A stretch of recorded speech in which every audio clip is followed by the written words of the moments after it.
Mathematics 9th class की book में से जो यूनिट नंबर 1 है उसका एक इंतहाई आसान क्वेश्चन समझते हैं। और ये वो क्वेश्चन है जो बोर्ड इम्तिहान में भी पूछा गया था। तो ये क्वेश्चन कुछ इस तरीके से है कि find the transpose of matrix, कि आपको जो क्वेश्चन में मैट्रिक्स गिवन है उसका आपने ट्रांसपोज मालूम करना है। तो इस क्वेश्चन को आप किस तरीके से सॉल्व करेंगे? सबसे पहले आपने इसको एक दफ़ा दोबारा लिखना है। मसलन ई जो मैट्रिक्स है वो बराबर है 2, 3, -4 और 5 के।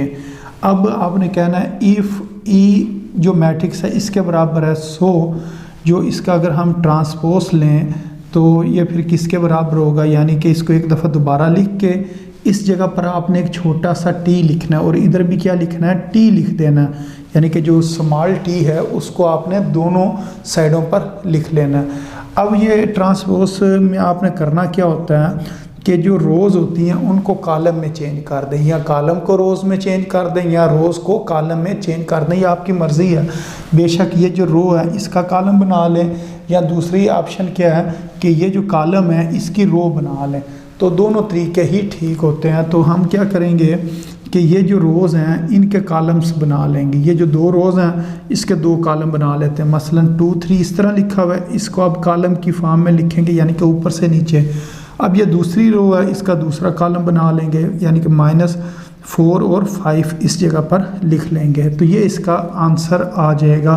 बस ये 2 स्टेप्स के अंदर ही इस क्वेश्चन ने सॉल्व हो जाना है। अब एक और क्वेश्चन भी बोर्ड इम्तिहान में पूछा गया जो ट्रांसपोज वाला है, वो ये कह रहे हैं कि बी अगर इस के बराबर हो, यानी कि 5, 1, -6, यानी कि इस मैट्रिक्स के बराबर हो, तो फिर आपने इसका जो ट्रांसपोज है वो मालूम करना है। तो इधर आप लिखें if B is equal to 5, 1 और -6, तो फिर 100 इसका अगर हम ट्रांसपोज लें दोनों तरफ, यानी कि टी लिखते हैं।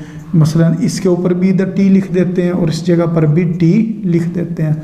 तो ये जो रो है इसका क्या बन जाएगा, कॉलम बन जाएगा। ये जो रो लिखी हुई ना 5, 1, -6, इसको आपने अब कॉलम की फॉर्म में लिख देना है, यानी कि ये जो रो है ये कॉलम के अंदर चेंज हो जाएगी, 5, 1 और -6।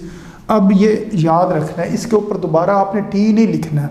बस जब आपने रो को कॉलम में चेंज कर दिया तो फिर दोबारा टी लिखने की ज़रूरत नहीं है। एक दफ़ा आपने दोनों तरफ टी लिखना है और उसके बाद जो आपकी लेफ़्ट साइड है उधर बी की पावर टी जो है वो आपने लिखना ही लिखना है, लेकिन इस साइड पर आपने ऊपर टी नहीं लिखना है। इस तरह इस क्वेश्चन में अगर आप देखें इस जगह पर हमने टी नहीं लिखा है, सिर्फ इस स्टेप में आपने दोनों तरफ टी लिखना है और इस तरफ सिर्फ जो लेफ़्ट साइड है उसके ऊपर टी लिखना है। तो इस तरीके से जो ट्रांसपोज है उसको मालूम किया जाता है।